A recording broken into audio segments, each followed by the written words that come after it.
broadcast here in Zoom, and we are now broadcasting on Facebook. Hello to our Facebook friends. And now we are live here in Startup Showdown webinar, and people are trickling in. Thank you folks for joining us today for the 7th episode of Startup Showdown, which is focused all on FinTech and brought to you by TechUnited and Tech Council Ventures and sponsored by Cross River and DLA Piper. I am Jasmine Hoffman, the head of experience here at TechUnited. Thank you all for joining us again today. For those of you that are new to Startup Showdown, we're going to have 3 pitches today from 3 FinTech startups and hear feedback from investors and experts in the financial space.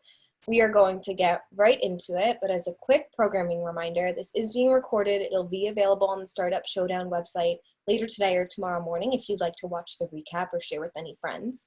If you have questions for these entrepreneurs as they are pitching, please put them in the Q&A so that I can keep an eye on those and ask them during the feedback piece of each pitch. If you have comments, if you want to network, say hello, talk about how things are going, say just, what your thoughts are on financial innovation at the moment, please put those in the chat so that we can all see them. Be sure to chat to all panelists and attendees so that everyone can see what you have to say. And without further ado, I'm going to get right into the episode. First, I just want to say thank you again to our sponsors, Cross River Bank and DLA Piper. Cross River here today, so I'm going to let Jesse tell you all a little bit more about Cross River. And DLA Piper is a legal firm, been with the council for a really long time and helped us grow. So if you do have any questions or are interested in seeing how they've helped some of our founders raise money and manage their growth, shoot me an email, jasmine@techunited.co, and I'll get you connected. But I'm going to get things started by having Steve introduce himself. If you've tuned in before, you've seen Steve join us in the past, and he has not only just an introduction to share with you all, but some good news as well.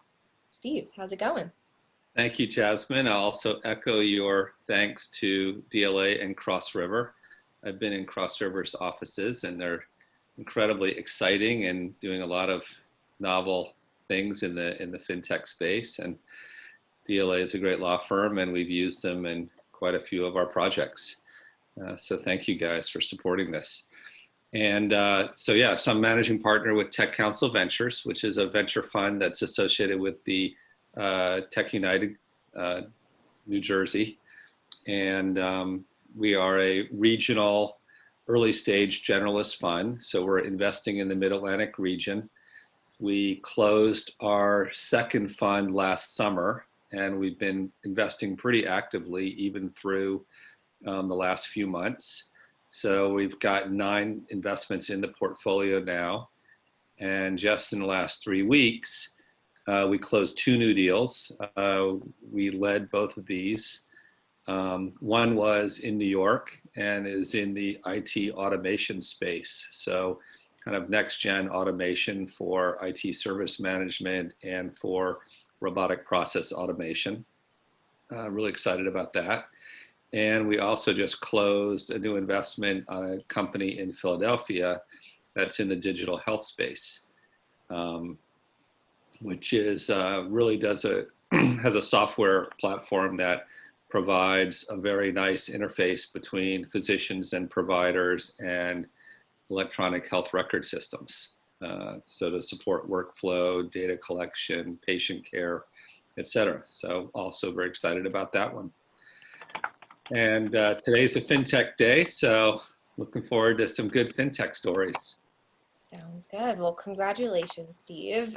I know that Jane, who's on the Tech Council Venture team, is in our chat, and she can probably share a little bit more about the news and more about Tech Council Ventures in general. So if you see chats from Jane, pay attention to those. If you see anything from Anna, she's on the TechUnited team. She's going to be sharing additional information about the folks here and about Startup Showdown overall. But I'm going to swing it right back over to Liz to say hello. Thank you for joining us today. Good morning, everyone. Thanks to TechUnited for having me, and it's great to be here. I am a former financial services executive and an angel investor with Golden Seeds and a couple of other angel networks, so I'm looking forward to hearing the pitches, and also involved at Montclair State. For those who don't know, Montclair State has an entrepreneur program, and so I'm on the advisory board for the Feliciano Center for Entrepreneurship. Thank you. Excellent. Thank you. I'm a Montclair State alum, so I love to hear that. I didn't know that. That's excellent. So now we're doubly happy to have you here with us today. Jesse, you want to introduce yourself as well? Sure. Jesse Honigberg, I'm Technology Chief of Staff with Cross River. What that really means is I help make sure that all of our projects and our products align with our customer needs and where we think the market's going. I guess notably, I was the tech lead on the work that Cross River did in the PPP program. So Cross River, the little bank in New Jersey, was the #4 lender in the United States in terms of units on the PPP program. And we've funded over $250,000 loans for small businesses. And that was largely using our tech stack that was developed in-house. And, beyond that, I'm currently bouncing all this and going to grad school at MIT and working with a lot of interesting companies there as well. So I'm happy and excited to hear some of the pitches and look forward to being a continuing part of the efforts here. Excellent. Well, thank you for joining us. Everyone, again, we're going to get into the startup pitches. You see the folks on screen. We're going to get started with Adrian at Fin, who's going to begin his pitch in just a second. I do want to remind everyone tuning in to, again, put questions in the Q&A and to really make sure you're paying attention because there is going to be the poll at the end so you can vote for your Audience Choice Award winner on the best pitch. So take notes, visit their website, ask questions. Want to make sure you all really get to know these individual founders and their companies. So I'm going to start it off right now with Adrian. You're going to see me drop off screen. When you see me pop back up, that's that 30-second warning for your 5-minute pitch.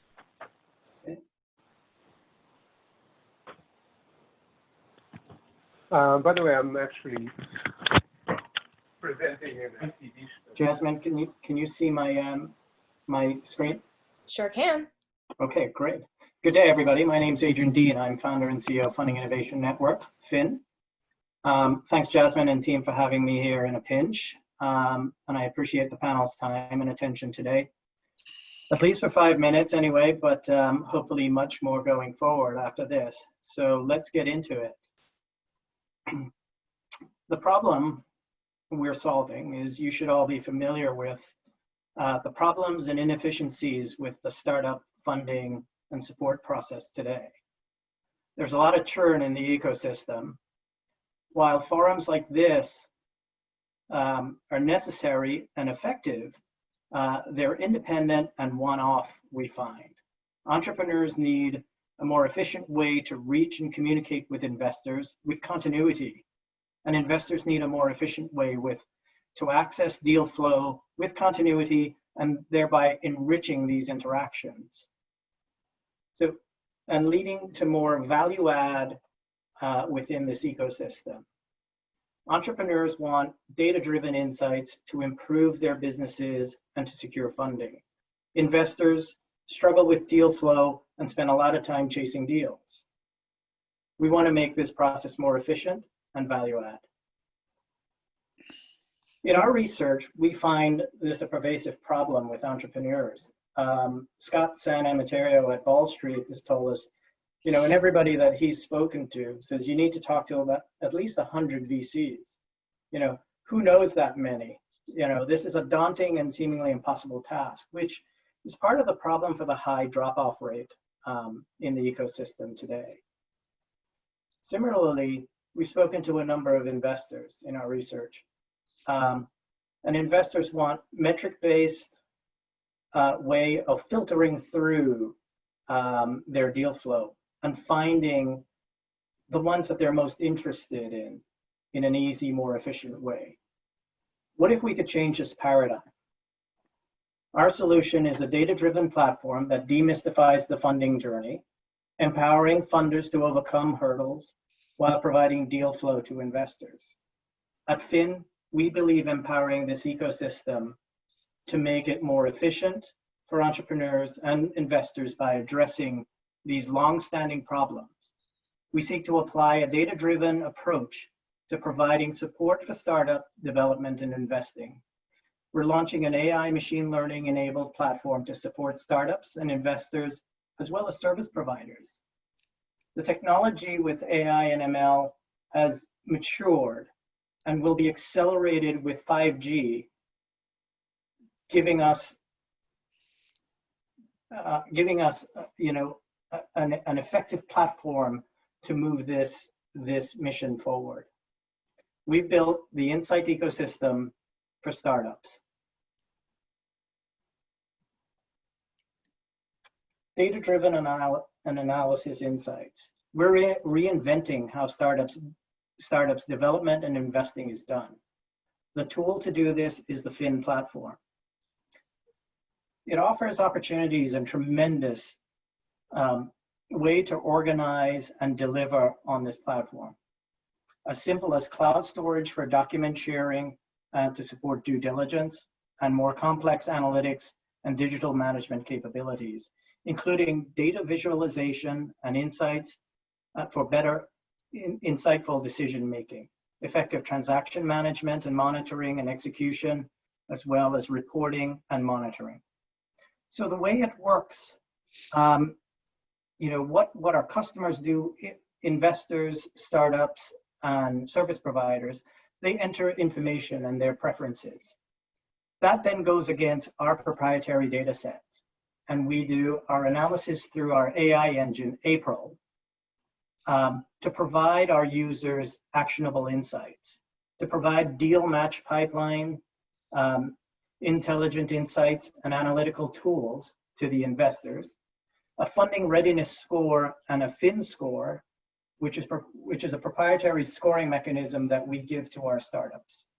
And they have the ability to share that with investors. We provide them matched investors and service providers based on preferences and what we see their needs are. And we provide a pipeline for matched startups and investors to service providers.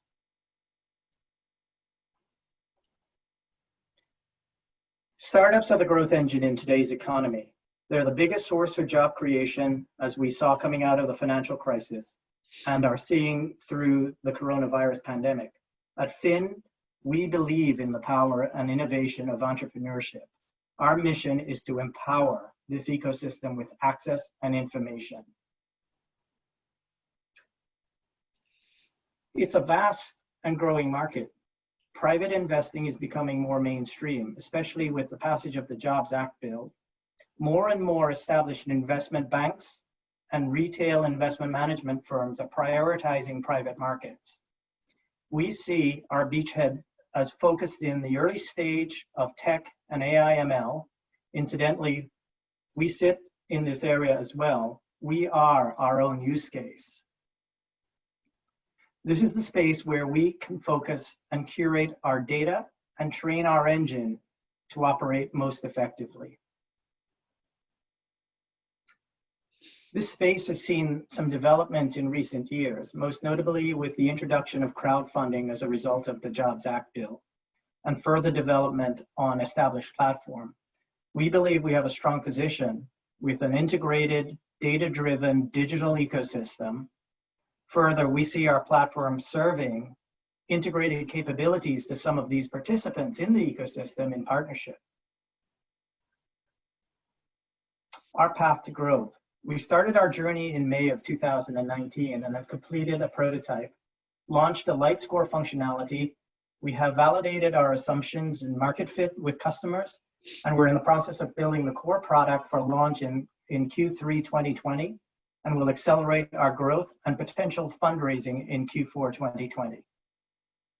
We have a strong team, experienced in all facets to drive this forward. Our ask today, like I said, we're our own use case. With a funding readiness score, this is our proprietary score, we're a 46 out of 100. So we know we're not ready to seek funding at this stage, but we have insights into what we need to do to get Fin funding readiness score up in order to get funding. As founders and investors, wouldn't you like to know your score or your prospects' score as a measure? Look how simplified this process could be. Thanks for your time today. I appreciate your attention. What I ask is for investors, sign up on our website, fin-network.com, create your profile to stay in touch. And startups that are on this, get your funding readiness score and share your feedback with us, and get your insights. Follow and share our mission with your network, or contact me directly. We'd love to get your feedback and provide information through your funding readiness score. Thanks again for your attention. Thank you. All right, I'm gonna have you stop sharing your screen. We're gonna get right into the investor feedback and questions. Again, audience members, don't forget to put any of your questions in the Q&A. I'm gonna kick things off with Steve, your thoughts. Thanks, Adrian. It's pretty interesting.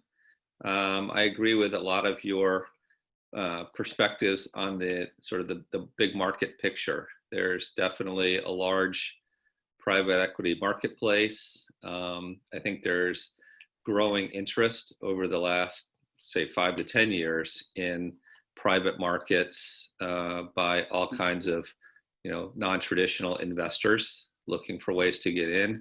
I think you're right. The Jobs Act has motivated the crowdfunding, and now you've got Reg A offerings out there.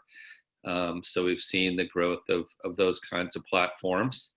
Like you just suggested, Start Engine is one of the platforms out there, which is raising money for themselves on their own platform. So I think that's all very consistent. And I think the idea of trying to differentiate by providing the score, I will say there are a number of investors in the marketplace that are trying to use AI and ML tools to identify good investments.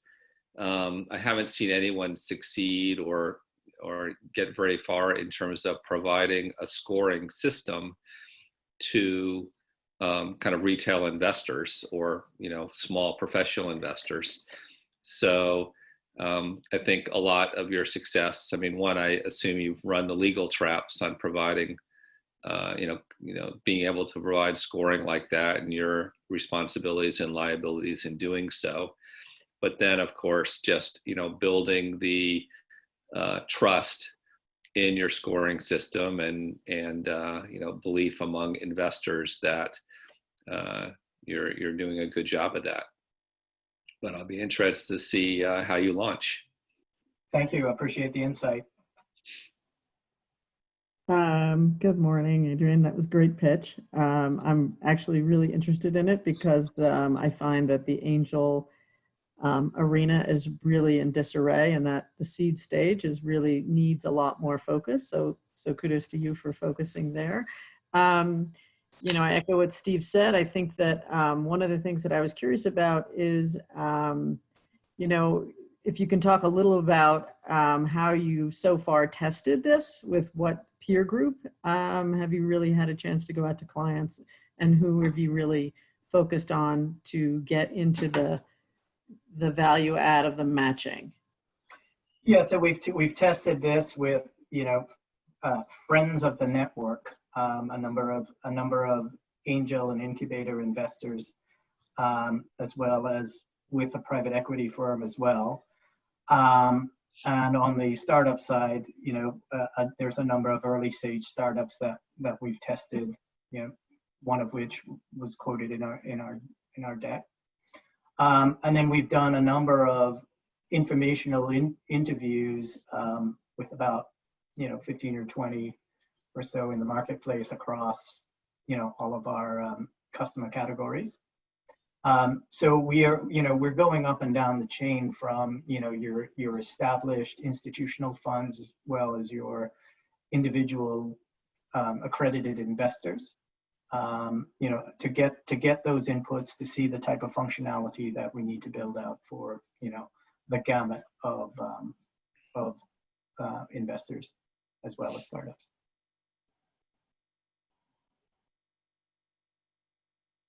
Thanks.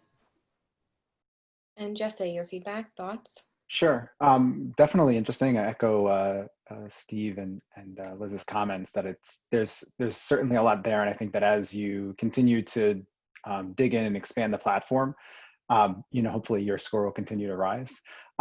The question I have is more on the financial side. So how do you make money, or what's the game plan to get where you are, or where you perceive to be? Is ultimately there going to be some type of license fee that people pay to use the platform? Are you going to take a cut of companies that that you broker? Where do you see the runway in terms of being able to take this and make some money on it? Yeah, so we envision this being a subscription-based platform. Our mission is to make sure the startups succeed, and we want to see as much of the fundraising go to the startups. So we do not take a cut. We merely do the introduction, and then the deal is done hopefully on the platform. We provide the digital capabilities to help them structure and record the deals on the platform using digital contracts, as well as document sharing and a private secure cloud infrastructure. So it's a pure subscription-based platform. And are you thinking about it, maybe just a follow-up question, have you done any type of back testing in terms of saying, where you rated a company as X, they actually were able to get funded, versus Y, so you can, validate the model in some regard? Yeah, so our data set goes all the way back to 1998. So we've got information through the dot-com bubble and downturn. Do you look at macroeconomic data to factor along with that? So yeah, so it is macroeconomic data as well. So we could see a snapshot of what, interest rate information as well, so that we could see a snapshot of what's going on in the economy with what companies are raising and what's going on, as well as what's going on in the industry at that time that led to valuations and what was raised and, number of deals that are going on at that particular period of time. cool. Thank you. Very interesting.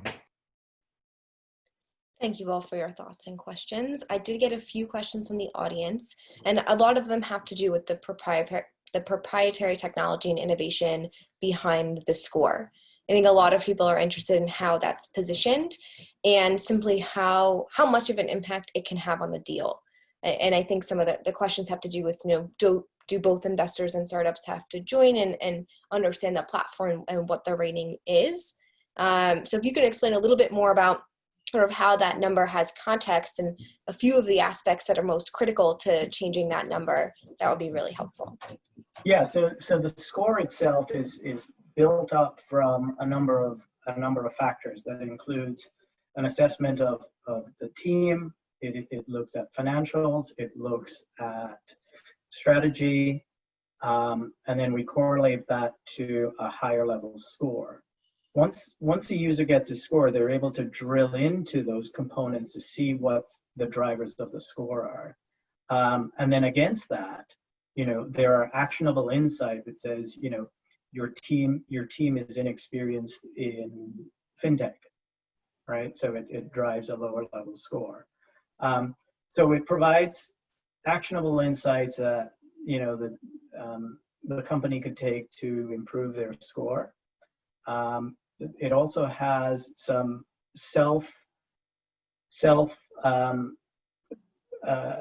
customized attributes that companies can, put in their own metrics that the way they measure their business, that then is a component of the score. So it's not just, a one-size-fit-all score. Okay, and I'm sorry, the second part of your question, Jasmine? The second part, again, a lot of it did have to do with the number system and the ratings. Is if I were an investor, and I'm not, and I'm not sure if the person who asked this is either, but I would be looking for the anomalies, right? Like you would be looking for who's the shining star. How does this accomplish that? Because I think a scale can be difficult sometimes to compare.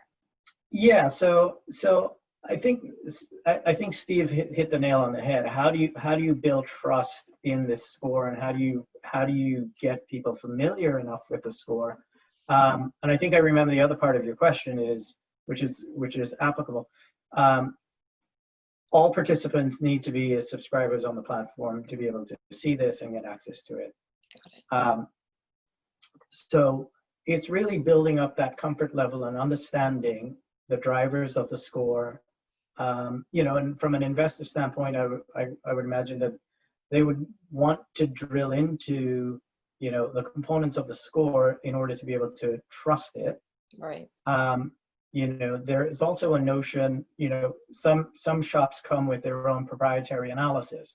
So we foresee providing a customized solution so that they'd be able to augment the algorithm, the measures in the algorithm, you know, that fits their secret sauce, right? And that's proprietary to them. Got it. You know, so there is some level of customization that could happen, and there is also, you know, a sort of a first level filter. Okay, cool. Well, there's a couple other questions. I'm going to have folks direct themselves right to your website or to email you, because some of them are a little bit more specific about your company, and it's time to move on to ProtoSure, but we're going to bring you back on, Adrian, towards the end for the voting. Thank you for your pitch, and we will see you in a little bit. Thanks so much. All right, let me bring ProtoSure on board. Where's Uriah? All right, so Uriah is going to begin in a few minutes with his pitch. Whenever you are ready, the floor is yours. All right. Ooh, that was not me. Somebody could mute themselves. I'm trying to close it. All right, great.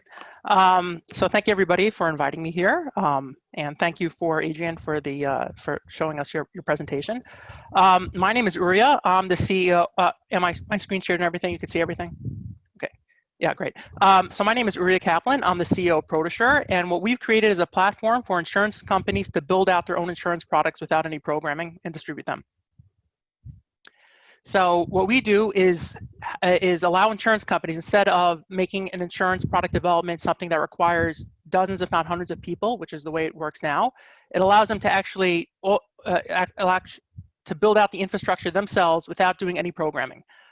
So for us, the metaphor is what Shopify did for e-commerce, ProtoSure is doing for the insurance industry.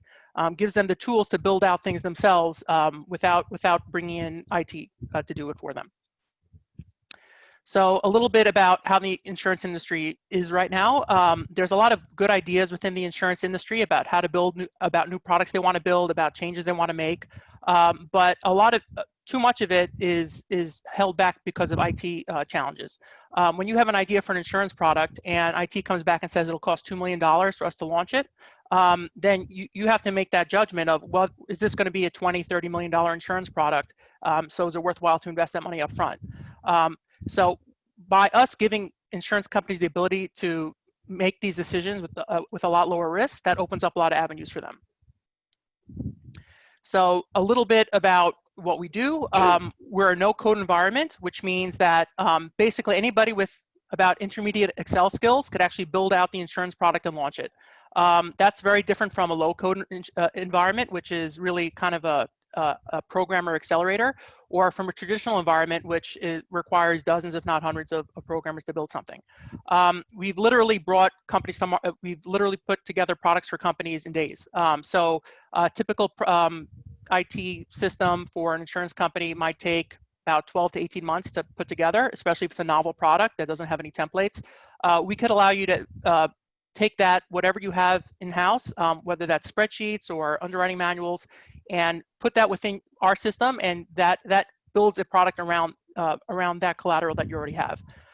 We're also not only cheaper in licensing, instead of pricing it by percentage of premium or a very high fixed upfront costs, we charge a low software as a service monthly cost without locking you into long-term contracts. So everything is really about de-risking insurance product development for insurance carriers. There's many reasons why insurance carriers are cautious about innovating, and IT shouldn't be one of them. Now, the flip side about enabling new insurance product development is enabling new types of insurance product distribution. So what we think is the future for insurance product distribution is not just saying, okay, well, we have a portal for insurance agents or brokers, or maybe we'll set up a website, so we'll put up some ads and funnel people to it. It's about taking the actual transactional process, the fulfillment of that insurance product, and embedding it anywhere on the internet or within any app where it makes sense and there's some context for it to be sold. That could be something as simple as the way warranties or travel insurance is sold now alongside the item that it's covering, or it could be something that like selling life insurance on a wedding planning website. In all those cases, these insurance companies might be advertising in those venues, but they're not actually selling in those venues. So with ProtoSure, once you build out the insurance product, you could actually embed the full application flow and sales process within those third parties that you want to work with. A little bit about who our targets are for our customer targets. The insurance industry is really complex and vast, so this might not be familiar to you, but many large insurance companies, they might have literally hundreds of insurance products that they sell. And while the large major ones might have tens of millions of dollars of IT investment into them, the long tail of those insurance products have much less IT investment.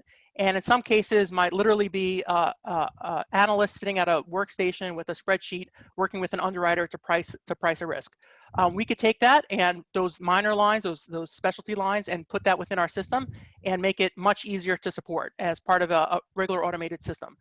We're also a really good fit for startups in the insurance industry that want to be able to launch a product really quickly and without having to raise millions of dollars for the IT for it. A little bit about our pricing model. It's a software as a service pricing model. It starts at $25,000 a year and goes up to $1 million a year plus, depending on the size of the company and the number of business units and how many licenses you'd like. The extent of which it'll be within the industry is that we're estimating this covers about over $1 billion of existing IT costs right now with our existing model. And when we're looking to further go into life and disability insurance, we have one of those products coming up, and working with brokers. We just got accepted to a broker accelerator. We're working on some broker technologies, and we're actually eventually might be expanding to the financial services sector as well. We're actually in production with several different insurance companies, including Great American Insurance. We just signed a contract with Chubb Japan, a couple different brokers, a New York-based insurance company. This is the team. They're all much smarter than I am, but I'm the boss for some reason, so say hello. And I'm the CEO, Uria. So that's ProtoSure, a no-code product development and distribution platform for the insurance industry. And sorry for talking so quickly. I'm a New Yorker. It was perfect. And I think you were doing it to stay in that 5 minutes. So I respect that. It just got a lot of pressure. This is a high pressure environment here, as you can tell. Thank you for the pitch. I'm going to turn it over right now to Steve to share any thoughts and questions. If you want, you can also stop sharing your screen too. Sure. Yeah, I thought that was interesting. I don't know enough about the P&C market, but what I think I understand from your story is you're not necessarily a discoverer of new product ideas, and you're not doing the underwriting. You're creating a kind of workflow, no-code workflow platform and appropriate forms and databases for a carrier to be able to offer product. And it sounds like you do some linkage to the distribution part as well, whether it be through online distribution or some work with brokers. Yeah. We're not an advisory service. We're not trying to help to actually design the products for them. They have enough expertise in-house. That's what they're already good at. What we're doing is replacing the IT infrastructure that they'd ordinarily be building. And what's not very well known about the insurance industry is many insurance products are built off of templates. So a lot of insurance carriers use very similar licensed insurance products and make minor differences between them. Once you get outside of those templated products, they have to really build everything from scratch, and that becomes extraordinarily expensive. And that's one of the reasons why there's less innovation in the insurance industry, because you either take a templated product or you have to build it from scratch, and the price difference is really immense for doing that. Well, I think that the licensing restrictions probably consolidate the market a little more, but I've seen this businesses like this in the banking market. So I think it's an interesting approach. I think it's definitely the way the world is going, and it sounds like you've got a good half dozen I don't know whether those are pilot or early customers or whatever, but some good names. So I definitely like to learn a little more. Sure. Yeah, some are actually in production using our system to sell policies right now. Others are in different stages of pilots, but they're all signed with contracts with us. Great job. Congrats on the accelerator and obviously on the client side. I'm curious, is some of what you're doing, and Jesse probably can talk a little better about this than I on the tech side, but are you doing consulting services as well for some of these insurance companies, or is it really you're delivering them a prepackaged tech stack and the template is there? And my second question is, do you have to incorporate new regulations? Do you have any, does that impact the way you run your business at all in terms of being aware of them, incorporating them in your products? Yes. Yeah. So we're not primarily a consulting firm. The people that help customers with configurations are actually actuaries, because what we decided was having just IT folks, being like support wouldn't be helpful because they don't understand insurance products. So we actually have actuaries that work with our customers to help them configure it for them. Now, compliance is interesting because the way the US works, it's a state-by-state environment. So each state has its own compliance regulations, and insurance companies, that's really their forte of submitting them to the states, getting the compliance approved. What we allow is we take that into consideration when you build out the rules within our system. So if you don't have an insurance-specific system, you're not going to be able to build out, how am I going to build a complex product that has to be, it's actually 50 different sub-products each per state. So that's really the compliance issue with insurance systems. It's not so much the rules are so difficult per state, is that you have one product, but 50 variations of it all within the same platform. So we very much took that into account when you build out a product on our platform. It's designed to be used within all the different variations you might have per state. Thank you. Jesse, thoughts? Cool. Yeah, no, super interesting. Sorry if you hear a kid running around in the background. That's the new reality of working from home. So how do you manage the loss side or the tail end of the policies? Is that something that your platform does, or ultimately is it just the initial generation of it? Are you looking at the total life cycle of being part of this ecosystem, or just purely the origination piece? So that's a really good question. What we've launched so far is what's called the rate quote bind policy issuance and reporting side. So that's really everything up to the point where you're issuing the policy and taking in the money. After that, it typically goes into the existing core system of an insurance carrier. Insurance carriers, their life cycle for them to change out the core systems are in decades. So right now, it's not a good opportunity for us to try to convince them to actually replace what they already have. It's more about adding features on top of it, or taking systems that are not automated at all, like Excel quoters, and putting into a system. We are working on a full end-to-end system to launch sometime next year. So for customers that do need the extra capabilities, sending out renewal notices and cancellations and that sort of thing, they'd be able to upgrade to the fuller package if they need it. And do you envision, or I guess you said actuaries basically handle this, but are you really looking at eventually being able to have someone load in some potential, data around, what a potential policy or data set of something, how it would perform, and have them model in what the potential profitability of that policy they're writing is? Or is that more a bit beyond where you guys are looking at? So there are some companies that help with that kind of like book analysis and figuring out how competitive you are. The insurance industry in the United States is really heavily regulated, so you can't just willy-nilly change prices because you feel you want to be more or less competitive. It typically goes maybe on annual cycles per state about how you want to change pricing. That being said, because of the way we do reporting, which is another topic in and of itself, we have really granular ways of analyzing the data that's within our system, even versions of the products that change over time. So you could script out that kind of analysis through our system in a much more powerful way than you would otherwise expect, and that would be able to be fed back into another system, so you could get a really good analysis of how your book is doing. And book means the policies you have that are in force. Yeah. No, it's just something. I know that we need to run short on time. I would definitely just think about how you can potentially add value around those bespoke policies that people are creating in your platform. I think it's really interesting. But helping them understand and define profitability for them is going to be even, critical. And I actually work pretty closely with MetLife and some of the folks in their innovation group. So if you want to connect with me, I'm happy to make an introduction there, and I think they'd be interested in taking a look at this. Happy to be connected. Love seeing things like that happen. Startup Showdown, just bringing people together. It's excellent.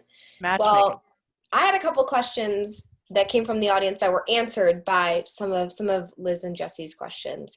And we do have one particularly enthusiastic audience member who said, amazing job, and then followed up with, take my money. So that's a conversation to be had later. Okay. Do I have a copy of that? I'll get you a copy. I'll get you that intro later today. Thank you. But the one question that did come up was, there are a lot of, it sounds like you have a lot of differentiators, right? Like you've separated yourself in a few major ways. There's time, there's money, there's IT accessibility. And are those the three main things that you highlight when you go to an insurance company to negotiate a contract, or other pieces of value that you find they're more interested in? It really depends on the company. Some companies are interested in, how do I get a new idea out to market the fastest? Because right now it's just not working. They have multi-year life cycles.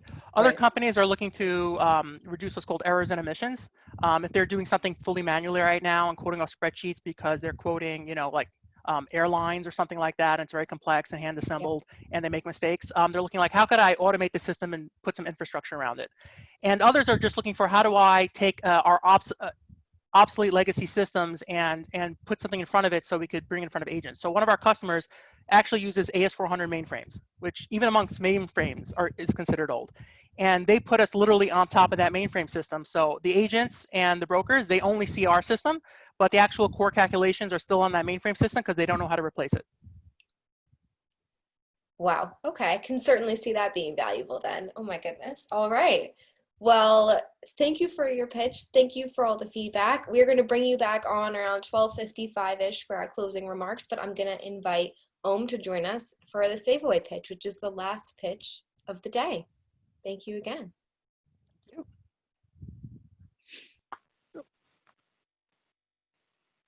Hello there. Are you ready to go? Yes, I'm just making sure that my screen is visible. Is that the case? Yep. Yes. Good. 5 Okay. minutes. Very good. Couldn't be more excited to be here representing the Save Away platform from Inspirave.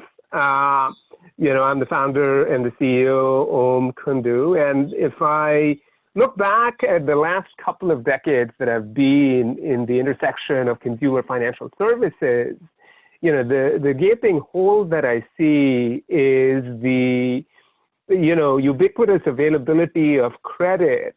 But if for those that can't get declined for credit or don't want credit and yet have big purchases that they need to make, they don't really have an option.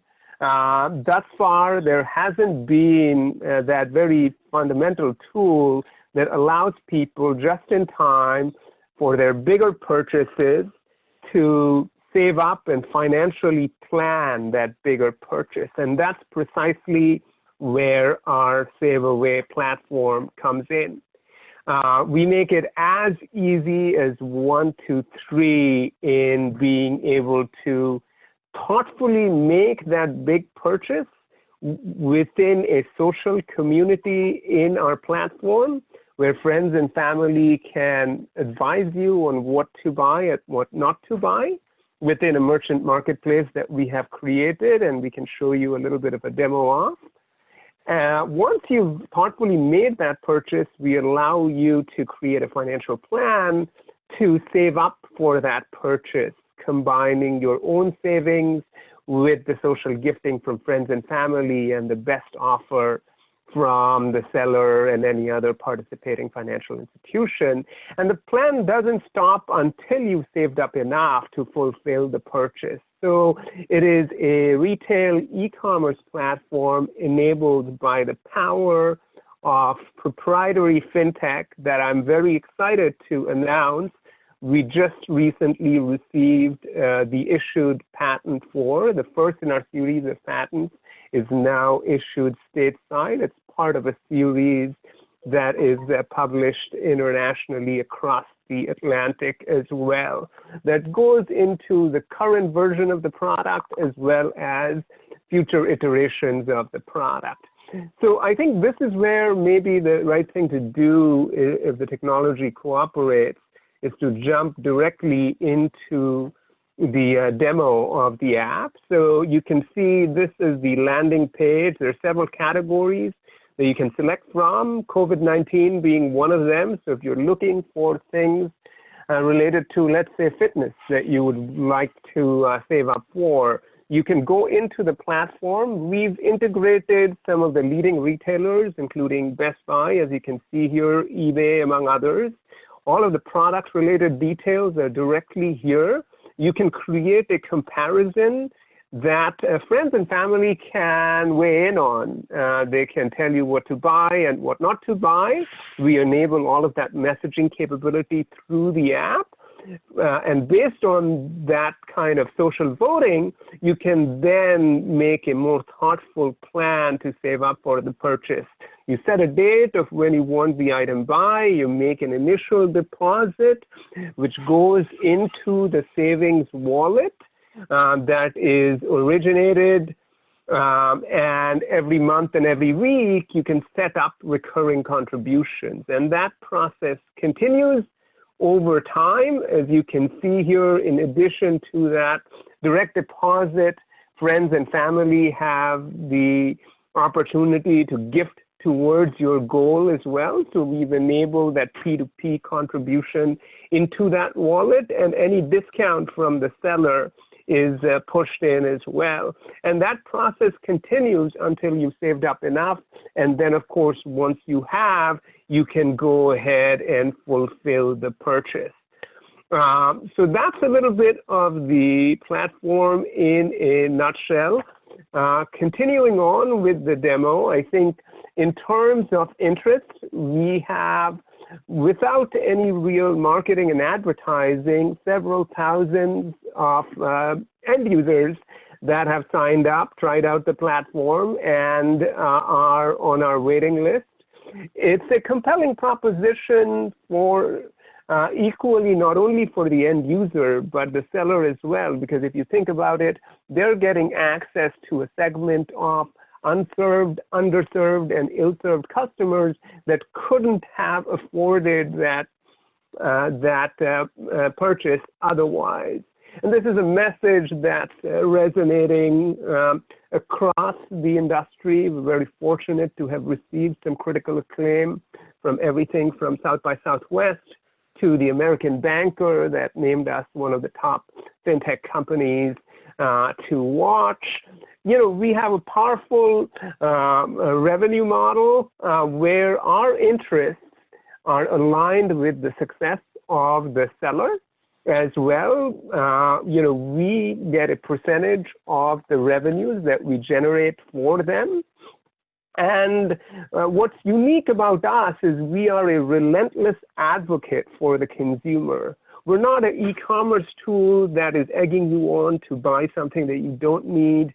We're helping you make all the right decisions, unifying financial planning with the path to purchase with your best interests at heart. You can try us out directly through the app. We are also expanding on our partnerships with retailers so that Inspirave in the future can be a checkout option in the e-commerce checkout flow for major retailers and partnering institutions. And, you know, we have a top-notch team based here locally in the tri-state. A lot of the technology build has been done, and we have strong partners in the form of Microsoft that selected us for the Microsoft for Startups program, Stripe, as well. So we're looking to take it up a notch with the great team that we've been fortunate enough to assemble. You know, the team has some solid chops in managing portfolios, in deposits and payments over $100 billion. But more than everything else, the fact that they really have the user's best interest at heart at every step of the process. So that's the Save Away platform in a nutshell. If nothing else, we hope you'll join us on our site and get on the list. For those of you that join in today and get early access and share socially, we'll make sure that you get ahead on the waiting list and get access on the expedited basis. So, so thank you for giving us a listen, and happy to take any questions. Thank you. We'll start off with Steve.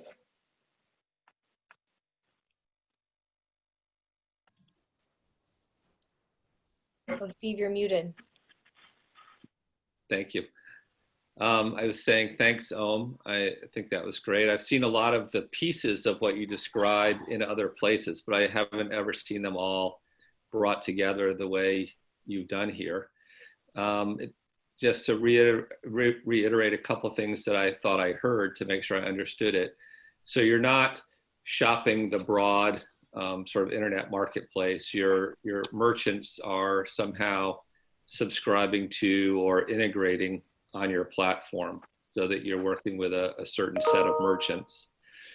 And it sounds like the savings are just cash accounts. So you're not offering any kind of interest bearing or higher risk savings plans. So I guess relatively sort of smaller, nearer term savings goals. And then when you achieve your savings goal, you purchase the product and you get your fee, which you didn't talk about how much that is. So I think the whole story kind of hangs together pretty well. I'd be interested to hear a little bit more about who you think your target demographic is as a market. Who is sort of underserved, who doesn't have a credit card, but wants to kind of do a layaway kind of program for a product purchase like this.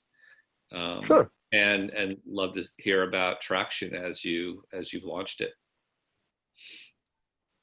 Yeah, absolutely. I mean, you brought up a lot of great points. So to kind of jump into some of them, yeah, absolutely. The reason I and all of my team is inspired to wake up every morning is because of our focus on the and ill-served consumers. Now, in terms of our lowest hanging fruit, these typically tend to be tech-savvy people that, perhaps they're in school, they're right out of school, they're getting their first job, they don't have the savings, they don't necessarily have a large credit file.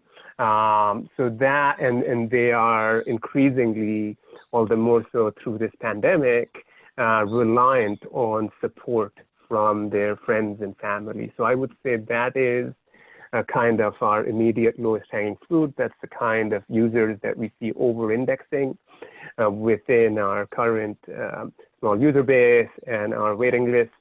Of course, longer term, we expect this to catch on across the LMI segment, et cetera. In terms of the value proposition, of course, with scale, we are able to bring forth a lot more of the benefits.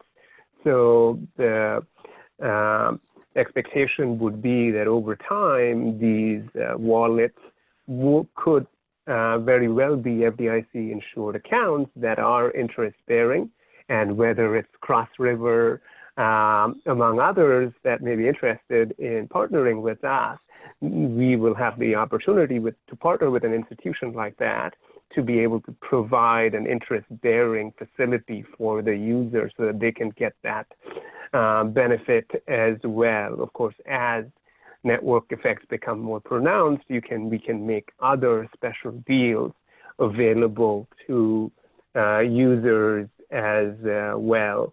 Does that touch on several of the questions that you have, and what did I not answer? It was good for me, and I think I should turn it over to my panel colleagues. Great presentation. I, like Steve, think it's really interesting that you've incorporated not only the friends and family contribution, if you will, but also the savings. I'm familiar with a lot of other platforms because I have what I would consider not a millennial, but a millennial, a college age student who uses quite a number of those platforms. And so to Steve's, sort of point, getting that interest or having a bank affiliated, I could see very strong relationships with banks. And I wonder if you, you mentioned, obviously, because Jesse's here, Cross River, but if there's a target market for how you, in your product pipeline, incorporate with the banks, and then also potentially the investment platforms that do similar things, but don't incorporate all of those pieces. So a little bit on, your sort of where you go from here. And obviously, what retailers or what strategic partners you think were really your next steps. Yeah, absolutely. So we currently have affiliate partnerships with eBay, Best Buy, and we are constantly looking to expand that network. We hope to announce an expanded set of brands and retailers joining us very soon. Yeah, there is a good amount of interest on the part of financial institutions, credit unions, etc., and larger Fortune 500 financial technology vendors that want to be able to provide this service to banks and credit unions. So I think we are open, certainly open to those options. I mean, the key thing from our vantage point is who are the partners that are digitally progressive, that see the vision and the mission and can move at a fast clip to make the benefits of this platform available to the people that need it the most, ever more so as people go through this pandemic. So I think there is a lot of opportunity in terms of the kinds of partnerships that we can make, Liz. I absolutely agree with you on that. And some of those partners are entities that have reached out and expressed interest in working with us. Thank you. So certainly, definitely interesting. There's a lot of things out there that do-ish, right? And so I think that you take a bunch of different components and kind of try to weave them together. How do things like the consumer experience, essentially you're doing a layaway, kind of a version of a layaway, right? Layaway 2.0, right? So are you ultimately, how do you deal with the inherent issue, especially for things like technology where the price changes, right? And now, someone wanted to get something, they got a great deal, they started this whole process, right? And now Best Buy raised the price, right? The sale's over. Or the inverse, right? Now it's even cheaper and you're sitting on some money, right? And you had people who donated or gave this money because they wanted someone else get it. Do you give the money back to the people? Does the person keep the money? Like, how do you deal with, the inevitable, 5%? Yeah, so, right?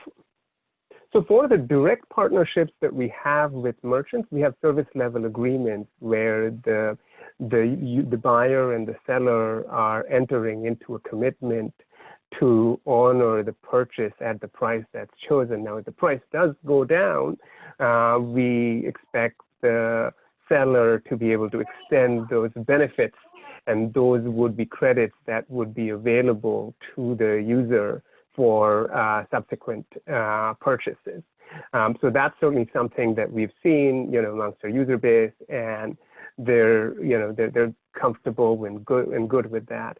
In terms of, the thought process around, bits and pieces of what we've done, yeah, sure, we are taking on the topic of personal finance for e-commerce. I will, however, say what we are doing in some ways is not only different, but the opposite of what's happening today based on my study of this as a professional. A lot of what's happening at the point of sale today is people being offered credit, often unnecessary credit, that's putting them in the debt trap. There isn't really a point of sale saving or financial planning solution that is coming, that is in the market. We have the issued IP and the patent on the subject.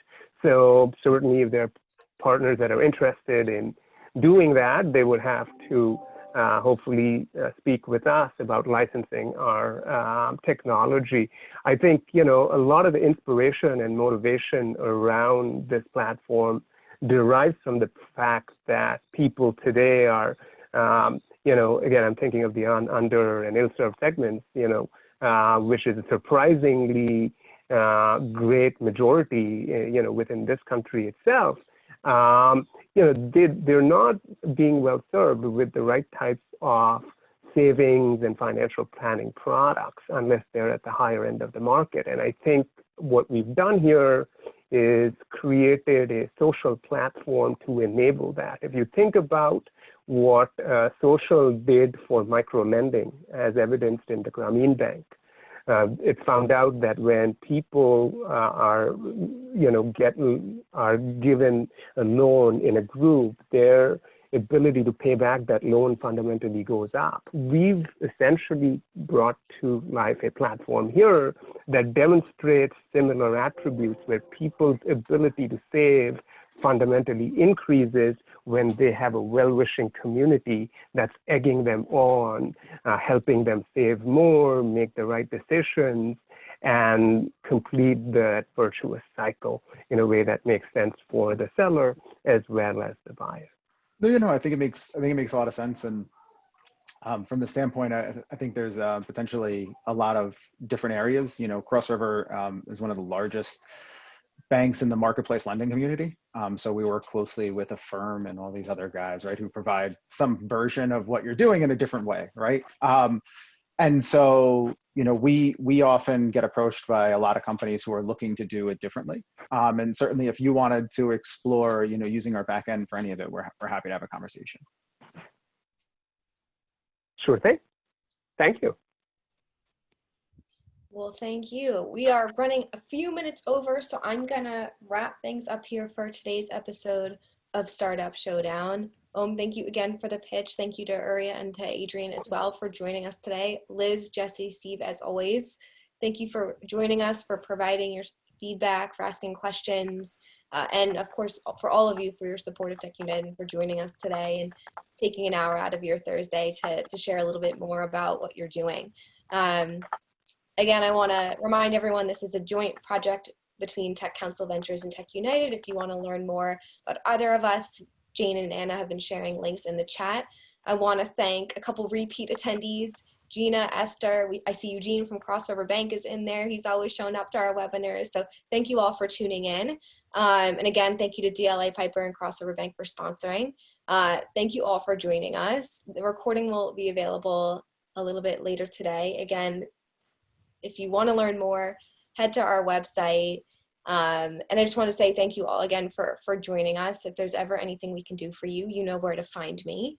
And without any further hesitation, I wanted to announce that by a narrow margin, the winner of today's Startup Showdown Audience Choice Award winner is ProtoSure. So congratulations. For all of you, thank you for participating. It was awesome. We had lots of great feedback in the audience, and you can always look to me for introductions and additional help. And I appreciate our experts sharing some insights as well. And we will see you soon. Thank you all. Thanks, Jasmine. Great job. Thanks for hosting us. Thank you. Appreciate it. Well Bye-bye. done, everyone. Thanks, everyone. Bye. Bye.